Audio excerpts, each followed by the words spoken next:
തറവാട്ടിലെ ചിട്ടകളൊക്കെ അനുസരിച്ച് തന്നെ ഞാൻ വിവാഹം കഴിച്ച് സ്വത്തും പണമൊന്നും മോഹിച്ചിട്ടല്ല. എന്റെ 45-ാമത്തെ വയസ്സില് ഈ വിദ്യാഭ്യാസത്തിനെ ഞാൻ കെട്ടിയത് ഇവരുടെ മോന്റെ കുടുംബമുഖമേ കണ്ടിട്ടല്ല, സ്വത്തിന് വേണ്ടി തന്നെയാ. നിങ്ങളിപ്പോ കണ്ടത് കഥാനായകനിൽ ഒരു ബ്രില്യൻസ് ആണ്. പുറത്തു നോക്കുമ്പോൾ ചുമ്മാ ഒരു കൊമേഴ്ഷ്യൽ പടമായിട്ട് തോന്നുമെങ്കിലും ഇതിന്റെ ഉള്ളിൽ ഒരുപാട് ലേയേഴ്സ് ഉണ്ട്. പോരാത്തതിന് ഇതുപോലെ ഒരുപാട് ബ്രില്യൻസും ഒരു ഫാമിലി ഡ്രാമ എങ്ങനെ എടുക്കണമെന്നും കഥാനായകൻ നമുക്ക് പറഞ്ഞു തരുന്നുണ്ട്.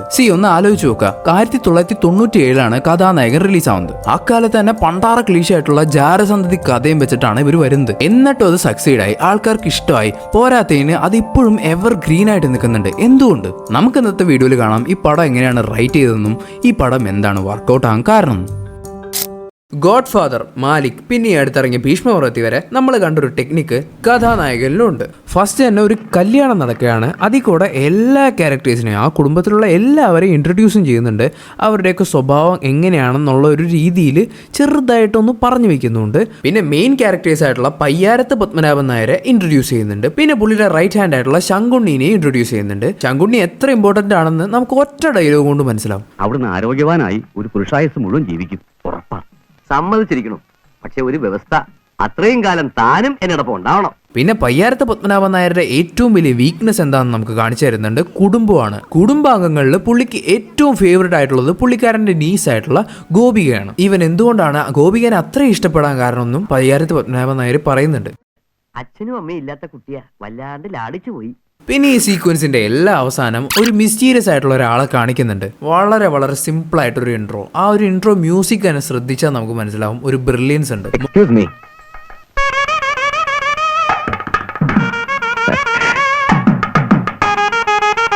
മോഹൻ സിത്താര എന്ന് പറയുന്ന ആ മ്യൂസിക് ഡയറക്ടറിന് എന്ത് BGM വേണമെങ്കിലും അവിടെ ഇടായിരുന്നു. പക്ഷേ പുള്ളി കറക്റ്റ് ആ ഒരു കല്യാണം നടക്കുന്നു, ആ ഒരു സിറ്റുവേഷൻ എന്താണെന്ന് മനസ്സിലാക്കി കറക്റ്റ് ആ കെട്ടിമേളത്തിന്റെ അതിനനുസരിച്ചുള്ളൊരു സാധനം തന്നെ പുള്ളി ഇട്ടു. ഈ ഇൻട്രോന്റെ മെയിൻ പ്രത്യേകത എന്താണെന്ന് വെച്ചാൽ ഈ ഇൻട്രോ വളരെ സിമ്പിളാണ്. പുള്ളി ജസ്റ്റ് ആ ഒരു മുണ്ടെടുത്ത് കൊടുത്തിട്ട് വേഗം തിരിച്ച് നടക്കുന്നു. പക്ഷേ രാമനാഥൻ ഒരു കിടിലം BGM ഒക്കെ വെച്ചിട്ട് പിന്നെ ഒരു തിരിഞ്ഞൊരു നോട്ടമുണ്ട്. അപ്പം തന്നെ നമുക്ക് കാര്യം മനസ്സിലാവും പുള്ളിക്ക് എന്തോ ഒരു ഉദ്ദേശം ഉണ്ടെന്ന്. അതിനുശേഷം ആ കുടുംബം എങ്ങനെയാണ് ഫംഗ്ഷൻ ചെയ്യുന്നതെന്ന് നമുക്ക് കാണിച്ചു തരുന്നുണ്ട്. വളരെ സിസ്റ്റമാറ്റിക് ആയിട്ടാണ് പോകുന്നത്. പയ്യാരത്ത് പത്മനാഭൻ നായരാണ് അവരുടെ ആ കുടുംബത്തിൻ്റെ ഒരു ഹെഡ്. പുള്ളീനെ എതിർത്ത് സംസാരിക്കാൻ പോലും ആർക്കും ധൈര്യമില്ല. അവിടേക്കാണ് ശത്രുഘ്നൻ പിള്ള എന്ന് പറയുന്ന ഒരു കറക്റ്റ് ഔട്ട്ലോ ആയിട്ടുള്ള ഒരു ക്യാരക്ടർ വരുന്നത്. ശരിക്കും ഒറ്റ നോട്ടത്തിൽ വളരെ ചെറിയ ക്യാരക്ടറാണെന്ന് നമുക്ക് തോന്നും. പക്ഷേ ഇവിടെ നിന്നാണ് ആ കുടുംബത്തിൻ്റെ ഒരു ട്രാൻസിഷൻ തന്നെ തുടങ്ങുന്നത്. ശത്രു കുടുംബത്തിലേക്ക് വന്നേ പിന്നെയാണ് വല്യമ്മാവേനെ പേടിച്ച് നിന്ന് അവരുടെ ഇടയിലേക്ക് ഒരു കോർഡിനേഷൻ കൊണ്ടുവന്നത്. പോരാത്തതിന് ഇവർ ഒരുമിച്ച് സാധനങ്ങൾ വരെ കട്ടെടുത്ത് മറച്ചു വെക്കുന്നുണ്ട്. ഈവൻ അവസാനം വല്യമ്മാവേനെ എല്ലാവരും എതിർത്ത് പറയാൻ കെൽപ്പുള്ളവരാക്കിയത് ശത്രുഘ്നൻ പിള്ളയാണ്. On the first place Shatrughnan Pillai എന്ന് പറയുന്ന ആ ഒരു ക്യാരക്ടർ വന്നില്ലായിരുന്നെങ്കിൽ ഇതൊന്നും നടക്കില്ലായിരുന്നു. പിന്നെ ആ കല്യാണത്തിൻ്റെ ഒരു സീക്വൻസ് കഴിയുമ്പോൾ ഇവരുടെ ഒരു ഫസ്റ്റ് നൈറ്റ് സീൻ ഉണ്ട്. അതിൽ തന്നെ നമുക്ക് പറഞ്ഞു തരുന്നുണ്ട് ഈ ശത്രുവാണ് ആ കുടുംബത്തിന് വരാൻ പോകുന്ന ഫ്യൂച്ചർ ത്രെറ്റ് എന്ന്. അത് കഴിഞ്ഞ് സ്ട്രെയിറ്റ് ഒട്ടും ലാഗ് അടിപ്പിക്കാതെ രാമനാഥനായിട്ടുള്ള സെക്കൻഡ് എൻകൗണ്ടർ ആണ്. സത്യം പറഞ്ഞാൽ വളരെ ബ്രില്യൻ്റ് ആയിട്ടുള്ള റൈറ്റിംഗ് ആണ് ഈ പടത്തിൻ്റെ. പോരാത്തതിന് നല്ല ഗ്രിപ്പിംഗ് ആയിട്ടുള്ള സ്ക്രീൻ പ്ലേ ആണ്. ഒന്ന് കഴിഞ്ഞാൽ അപ്പം തന്നെ വേറൊരു സാധനം വരും. അപ്പോൾ രാമനാഥൻ രണ്ടാമത് പത്മനാഭൻ നായർ കാണുന്നത് ഒരു അമ്പലത്തിൽ വെച്ചിട്ടാണ്. ഈ സീൻ വളരെ ബ്രില്യൻ്റ് ആയിട്ടാണ് എഴുതിയിരിക്കുന്നത്. രാമനാഥൻ്റെ ആ ഒരു സ്മാർട്ട്നെസ് കണ്ട് ആരാ എവിടുന്നാന്ന് പോലും ചോദിക്കാൻ പത്മനാഭൻ നായർ മറന്നു പോകുന്നുണ്ട്. പോരാത്തതിന് ഈ സീൻ്റെ ലാസ്റ്റ് പത്മനാഭൻ നായർ ഫ്രെയിമിൽ നിന്ന് പോയി കഴിഞ്ഞിട്ട് ശങ്കുണ്ണിയും രാമനാഥനും ജസ്റ്റ് ഒരു സെക്കൻഡ് ഒന്ന് നിന്നിട്ട് പരസ്പരം നോക്കുന്നുണ്ട്. പെർഫെക്റ്റ് റൈറ്റിംഗ് എന്നൊക്കെ പറഞ്ഞാൽ പെർഫെക്റ്റ് റൈറ്റിംഗ് ആണ്. കാരണം അവിടെ ഒരു വാക്ക് പോലും വേണ്ടിയിട്ടില്ല, ഒരു വാക്ക് പോലും. പക്ഷേ ഇവർ തമ്മിൽ എന്തോ ഒരു മിസ്റ്ററി ഉണ്ടെന്ന് നമുക്ക് മനസ്സിലാവുകയും ചെയ്തു. ഫസ്റ്റ് ഹാഫ് ഏകദേശം ഒരു 1/4 മണിക്കൂർ ഈ ഒരു മിസ്റ്ററി മെയിൻറ്റെയിൻ ചെയ്ത് തന്നെയാണ് കൊണ്ടുപോകുന്നത്. അതും കൂടിയാണ് ഈ പടത്തെ ഇൻട്രസ്റ്റിംഗ് ആക്കുന്നത്. പിന്നെ തൊട്ടടുത്ത സീൻ തന്നെ ശത്രുവിൻ്റെ ആ ഒരു കുപ്പി പിടിക്കുന്ന ഒരു സീനാണ്. പിന്നെ അവിടെ നിന്ന് ശത്രുവിൻ്റെ പോയിന്റ് ഓഫ് വ്യൂലാണ് നമ്മൾ ആ കുടുംബം ഒന്ന് എക്സ്പ്ലോർ ചെയ്യുന്നത്. ശരിക്കും വളരെ ഇൻട്രസ്റ്റിംഗ് ആയിട്ടാണ് ആ സീക്വൻസ് മൊത്തം എടുത്തിരിക്കുന്നത്. ചെറുപ്പത്തിലൊക്കെ ഈ സീക്വൻസ് ഒക്കെ കണ്ടുകൊണ്ടിരിക്കാൻ ഭയങ്കര രസമായിരുന്നു. ആ ഒരു കുടുംബത്തിൽ ഒരു പലചരക്ക് കട പോലത്തെ ഒരു സാധനം സെറ്റ് ചെയ്തിട്ട് എല്ലാവർക്കും ഫ്രീ ആയിട്ട് സാധനങ്ങൾ ഓരോരോ കണക്കനുസരിച്ച് എത്തിച്ചു കൊടുക്കുകയാണ്. എന്ന് വെച്ചാൽ 10ന്റെ പൈസ ആരുടെ കയ്യിലും ഉണ്ടാവില്ല, പക്ഷേ ആവശ്യങ്ങളൊക്കെ നടക്കും. സത്യം പറഞ്ഞത് ഒരു തരത്തിലൊരു എസ്കേപ്പിസം കൂടിയാണ്. പക്ഷേ ഈ ഒരു ഡിഫറെൻ്റ് ആയിട്ടുള്ള ഒരു സിസ്റ്റമാണ് ആ പടം ഭയങ്കര ഇൻട്രസ്റ്റിംഗ് ആകുന്നത്. പിന്നെ ഇവരുടെ ഒരു പടപ്പുറപ്പാടൊക്കെ കാണിച്ചിട്ട് ഇവരുടെ ഓഫീസിൽ വെച്ചൊരു സീക്വൻസ് ഉണ്ട്. നമ്മൾ ജസ്റ്റ് ഒറ്റ നോട്ടത്തിൽ ഒരു കോമഡിക്ക് വേണ്ടി ചെയ്തൊരു സീക്വൻസ് ആയിട്ട് നമുക്ക് തോന്നും. പക്ഷേ അതിന് ശരിക്കും ഒരു ഡീപ്പായിട്ടുള്ളൊരു മീനിങ് ഉണ്ട്. ഇവർ ഈ കുടുംബാംഗങ്ങളുടെയൊക്കെ ഇടയിൽ എത്രത്തോളം സുപ്പീരിയോറിറ്റി കോംപ്ലക്സ് ഉണ്ടെന്ന് നമുക്ക് ഈ ഒറ്റ സീൻ കൊണ്ട് നമുക്ക് മനസ്സിലാവും. ഇന്ദ്രൻസിന്റെ ക്യാരക്ടർ ഇതിൽ അസിസ്റ്റന്റ് മാനേജറാണ്. ഇവൻ ആ സീനിൽ തന്നെ പുള്ളി പറയുന്നുണ്ട്, നമ്മുടെ വീട്ടിലെ ബന്ധങ്ങൾ വേറെ, പക്ഷേ ഇവിടെ മില്ലി വന്നാൽ ഞാനാണ് മെയിൻ എന്നുള്ള രീതിയിൽ. അപ്പോഴാണ് തൊട്ടടുത്ത് വേറൊരു ക്യാരക്ടർ പറയുന്നത്, നീ അങ്ങനെ നെഗളിക്കാൻ നിൽക്കണ്ട, ഞാനാണ് മൂത്ത അനന്തരവൻ, നീ ഒരു സംബന്ധക്കാരൻ. അതിൻ്റെ അകത്ത് അതിൻ്റെ ആ ഒരു ലെയർ നമ്മൾ നോക്കിയാൽ പുള്ളിക്കാരൻ ഉദ്ദേശിക്കുന്നത് മൂത്ത അനന്തരവനാണ്. പോരാത്തതിന് അടുത്ത അവകാശിയാവാൻ ഏറ്റവും കൂടുതൽ ചാൻസ് ഉള്ളത് പുള്ളിക്കാണ്. അതുകൊണ്ട് നിന്നെ ഒരു തവണ എൻ്റെ കൈ കിട്ടും, ഇപ്പം നീ വലിയ ആളാവണ്ട എന്നാണ് അതിൻ്റെ ഉദ്ദേശം. ഒറ്റ സീനും കൊണ്ട് അവരുടെ ഉള്ളിലത്തെ സുപ്പീരിയോറിറ്റി കോംപ്ലക്സും how they hate each other എന്നും നമുക്ക് മനസ്സിലാവും. ഒട്ടും ലാഗടിപ്പിക്കാതെ രാമനാഥനായിട്ടുള്ള അടുത്ത എൻകൗണ്ടറാണ്, അതും കമ്പനി വെച്ച് തന്നെ. ശരിക്കും രാമനാഥൻ എന്ന് പറയുന്ന ഒരു ക്യാരക്ടർ ബ്രില്യൻ്റ് ആയിട്ടുള്ള ഒരു ക്യാരക്ടറാണ്. നമ്മളൊരു 100 ചോദ്യം അങ്ങോട്ട് ചോദിച്ചാൽ പുള്ളി ഇതിനൊന്നും ഉത്തരം പറയില്ല, വേറെ എന്തെങ്കിലുമൊക്കെ പറയും. പക്ഷേ നമുക്ക് ഇതിന് ഉത്തരം തന്ന പോലൊരു ഫീല് ആ ഒരു ക്യാരക്ടർ നമുക്ക് തരും. പിന്നെ നിങ്ങളൊരു കാര്യം ശ്രദ്ധിച്ചാൽ നിങ്ങൾക്ക് മനസ്സിലാവും. കാരണം ഇയാൾ ആരാണ്, എന്താണ്, എന്തിനാണ് ഇവിടെ വന്നത് ഒന്നും നമ്മൾ ആ ഒരു ട്വിസ്റ്റ് റിവീൽ ആവുന്നവരെ നമ്മൾ ആലോചിക്കുകയില്ല. രാമനാഥൻ എന്ന് പറയുന്ന ക്യാരക്ടർ പുള്ളിയുടെ ആ ഒരു സ്മാർട്ട്നെസ്സും വിറ്റിനെസ്സും ഒക്കെ വെച്ചിട്ട് പയ്യാരത്ത് പത്മനാഭൻ നായരെ മാത്രമല്ല നമ്മളെയും ഇതൊന്നും ചിന്തിക്കാത്ത അത്രയും രീതിയിൽ മെസ്മറൈസ് ആക്കി കളയും. അങ്ങനെ ഡിഫറെൻറ്റ് ടൈപ്പ് ഓഫ് ഓറയുള്ളൊരു ക്യാരക്ടറാണ്. പോരാത്തതിന് ജയറാമേൻ്റെ പെർഫോമൻസ് വേറെ ലെവലായിരുന്നല്ലോ. പിന്നെ രാമനാഥൻ ഈ കുടുംബത്തിലേക്ക് വരാണ്. തറവാട്ടിലേക്ക് വരുമ്പോൾ രാമനാഥൻ ആദ്യമായിട്ട് പരിചയപ്പെടുന്ന ഒരു ആളെന്ന് പറഞ്ഞാൽ ഗോപികയാണ്. നമുക്ക് ഈ പടം എടുത്ത് നോക്കിയാൽ ഈ ഫസ്റ്റ് ഹാഫിലുടനീളം ഗോപിയെ കിട്ടി ചുമ്മാ പുള്ളി ചൊറിഞ്ഞുകൊണ്ടേ ഇരിക്കുന്നുണ്ട്. ചുമ്മാ ഒരു ലവ് ട്രാക്ക് തുടങ്ങി വയ്ക്കാൻ കൂടി വേണ്ടിയാണ് ആ സംഭവം ഇട്ടത്. പക്ഷേ എന്നാലും അതിനൊരു റീസൺ പോലെ ഇൻ്റർവെൽ ടൈമിൽ രാമനാഥൻ ഇത് പറയുന്നുണ്ട്. ഫസ്റ്റ് ക്ലാസ്സിൽ ബികോം പാസ്സായ അനന്തരവൾക്ക് അങ്ങ് ലക്ഷങ്ങളുടെ മാരുതി കാർ വാഗ്ദാനം ചെയ്യുമ്പോൾ എന്റെ മനസ്സിൽ മകനൊരു മാസത്തെ ഫീസിന് വേണ്ടി അടുക്കള പണിയെടുക്കുന്ന അമ്മയുടെ മുഖമായിരുന്നു. പിന്നെ രാമനാഥൻ തറവാട്ടിൽ വരുന്ന ദിവസം തന്നെയാണ് വേറൊരു കോൺഫ്ലിക്റ്റ് ഉണ്ടാവുന്നത്. ഫ്രസ്ട്രേറ്റഡ് ആയിട്ടുള്ള ശത്രുഘ്നൻ പിള്ള കുടുംബത്തിൽ ഒരു റെവല്യൂഷൻ തുടങ്ങി വെക്കുന്ന ഒരു ദിവസമാണെന്ന് പലർക്കും നേരെ നിന്ന് സംസാരിക്കാൻ പോലും വല്യമാമയുടെ മുമ്പിൽ ധൈര്യമില്ല. അവിടെയാണ് ശത്രുഘ്നൻ പിള്ള എല്ലാവരുടെയും മുമ്പിൽ ഊണ് കഴിക്കുന്ന സമയത്ത് നെഞ്ചും പിരിച്ചുകൊണ്ട് പുള്ളിക്കാരനെ എതിർക്കുന്നത്. അത് മാത്രമല്ല, he cross the line. Shankuni എന്ന് പറയുന്ന ക്യാരക്ടറിന് അത്ര ഇമ്പോർട്ടൻ്റ് ആണെന്ന് അറിഞ്ഞിട്ടും പ്രായം പോലും നോക്കാതെ മുഖത്ത് നോക്കി അടിക്കുന്നുണ്ട്. ഇതിനുശേഷം പല ക്യാരക്ടേഴ്സും എടുത്തു വളർത്തിയതാണ്, ഭയങ്കര ഇമോഷണൽ അറ്റാച്ച്മെൻ്റ് ആണ് പുള്ളിനോടുള്ളതെന്ന് പറഞ്ഞാലും ഇവിടെ ആരും പ്രതികരിക്കുന്നില്ല. ഇവിടെ പ്രതികരിക്കുന്ന ഒരേ ഒരാൾ രാമനാഥനാണ്. ഇത് വളരെ കിഡിലിനൊരു ഡീറ്റെയിലിംഗ് കൂടിയാണ്. പോരാ തന്നെ ഈ ഒരു എൻകൗണ്ടറിന് ശേഷം നമ്മൾ ആ ഒരു ക്യാരക്ടേഴ്സിനെ നോക്കിയാൽ മനസ്സിലാവും ഗോപിക മാത്രമേ ഇത്തിരിയെങ്കിലും പുള്ളീനെ ഓപ്പോസ് ചെയ്യുന്നുള്ളൂ.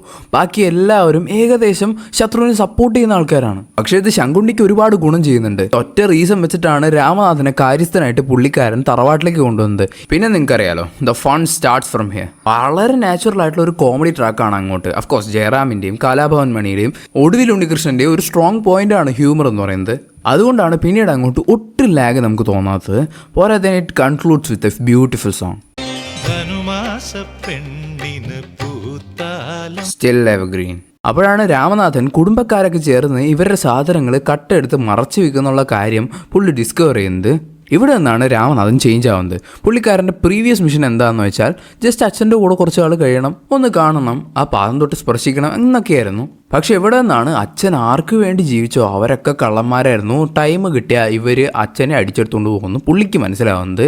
ഇവിടെ നിന്നാണ് രാമനാഥൻ്റെ മിഷൻ ചേഞ്ച് ആവുന്നത്. അച്ഛനെ രക്ഷിക്കുക എന്നാണ് ഇപ്പോൾ പുള്ളിയുടെ മെയിൻ ഗോൾ. പക്ഷേ ഇതൊന്നും പത്മനാഭൻ നായരുടെ അടുത്ത് റിവീൽ ചെയ്യാൻ പുള്ളിക്ക് ടൈം കിട്ടുന്നില്ല. അപ്പോഴേക്കും പുള്ളീനെ പിടിച്ചിട്ട് ആകപ്പാടെ ഭയങ്കര സീനാക്കി പുള്ളീനെ അവിടെ നിന്ന് ഇറക്കി വിടുമല്ലോ. ഈ ഫസ്റ്റ് ഹാഫിൽ വില്ലൻ ആരാന്ന് പറഞ്ഞാൽ സത്യം പറഞ്ഞ ഗോപികയാണ്. നിങ്ങളൊന്ന് നോട്ടീസ് ചെയ്താൽ മനസ്സിലാവും, രാമനാഥന് അച്ഛനില്ല എന്നുള്ളതെന്ന് ആ ഒരു സംഭവമാണ് വീക്ക്നെസ് എന്ന് മനസ്സിലാക്കി പുള്ളിക്കാരനെ മാക്സിമം അത് വെച്ച് മാനിപ്പുലേറ്റ് ചെയ്ത് ട്രിഗർ ചെയ്ത് പുള്ളിക്കാരി പൊക്കച്ച് പുറത്തി അടിക്കുന്നുണ്ട്. ഈ പടത്തിൻ്റെ മിഡ് പോയിന്റ് ആണ് രാമനാഥൻ ആരാണെന്ന് പയ്യാരത്ത് പത്മനാഭൻ നായരോട് ശങ്കുണ്ണി റിവീൽ ചെയ്യുന്ന ഒരു സീക്വൻസ്. അത് കിഡിലെന്ന് വെച്ചാൽ കിഡിലൻ റൈറ്റിംഗ് ആണ്. ഇവിടെ രണ്ട് ക്യാരക്ടേഴ്സും തമ്മിലുള്ള ഒരു മോഡൽ ഡിലൈമ കാണിക്കുന്നുണ്ട്.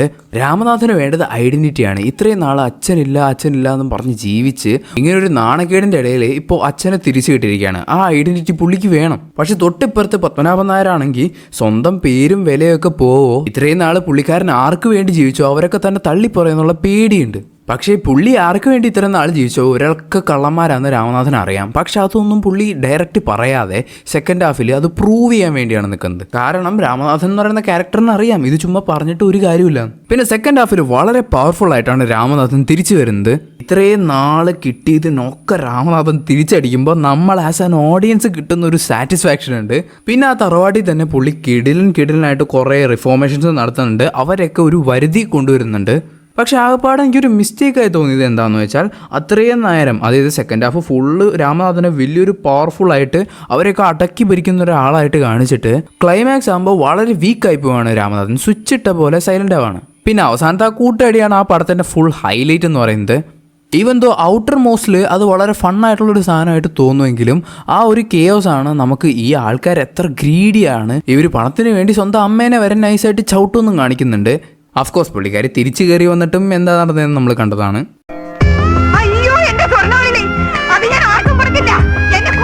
പിന്നെ ഇതെല്ലാം പടത്തിന്റെ അവസാനം പയ്യാരത്ത് പത്മനാഭൻ നായരുടെ ഒരു നമ്പർ ആണെന്നൊക്കെ നമുക്ക് മനസ്സിലാവുന്നുണ്ട്. ഇത് സത്യം പറഞ്ഞാൽ ഒരു ഡീറ്റെയിലിംഗ് ആണ്. കാരണം കുറേ മുമ്പ് പടത്തിന്റെ ആ ഒരു തുടക്കം സമയത്തൊക്കെ പലരും പത്മനാഭൻ നായരെ ഭയങ്കര ബുദ്ധിമാനാന്നൊക്കെ പറഞ്ഞു വയ്ക്കുന്നുണ്ട്. ഇനി ഈ പടം വർക്ക് ആവാനുള്ള കാരണങ്ങൾ എന്താണെന്ന് വെച്ചാൽ ഭയങ്കര ഗ്രിപ്പിംഗ് ആയിട്ടുള്ള സ്ക്രീൻ പ്ലേ ആണ്. ഒരു സീക്വൻസ് അല്ലെങ്കിൽ ഒരു കോൺഫ്ലിക്റ്റ് കഴിഞ്ഞാൽ ആ തൊട്ടടുത്ത് തന്നെ അടുത്ത കോൺഫ്ലിക്റ്റിലേക്ക് പോവാണ്. എന്ന് വെച്ചാൽ ഒട്ടും ലാഗ് അടിപ്പിക്കുന്നില്ല. പിന്നെ ഓഫ്കോഴ്സ് കൺവിൻസിങ് ആയിട്ടുള്ള കുറേ ഇമോഷൻസ് ഉണ്ട്. രാമനാഥൻ എന്ന് പറയുന്ന ആ ഒരു ക്യാരക്ടറിൻ്റെ ഒരു ഇമോഷൻ സൈഡ് നമ്മൾ കാണുന്നുണ്ട്. പോരാത്തതിന് നല്ല ആക്ടേഴ്സും ഉണ്ട് കയ്യിൽ. പിന്നെ ഈ പടം വർക്ക് ആവാനുള്ള മെയിൻ കാരണം എന്ന് എനിക്ക് തോന്നുന്നത് കൾച്ചറലായിട്ട് ഒരു റീസൺ ഉണ്ട്. കാരണം നമ്മുടെ കേരളത്തിൽ കൾച്ചറലായിട്ട് വലിയൊരു ട്രാൻസിഷൻ നടന്നിട്ടുണ്ട്. ജോയിൻറ്റ് ഫാമിലീസ് ഒക്കെ തിരിഞ്ഞ് ന്യൂക്ലിയർ ഫാമിലീസ് ആവുന്നത്. അപ്പോൾ ഈ പടത്തിലും ജോയിൻറ്റ് ഫാമിലിയുടെ ഒരു ബാഡ് സൈഡാണ് നമുക്ക് കാണിച്ചു തരുന്നത്. പോരാത്തതിന് മരുമക്കത്തായത്തിൻ്റെ ഒരു ബാഡ് സൈഡും കൂടെ കാണിക്കുന്നുണ്ട്. ഇതൊക്കെ നമ്മുടെ കേരളത്തിൽ ഉണ്ടായിരുന്ന സംഭവങ്ങളാണ്. അതൊക്കെ ചേഞ്ച് ആവുകയും ചെയ്തു.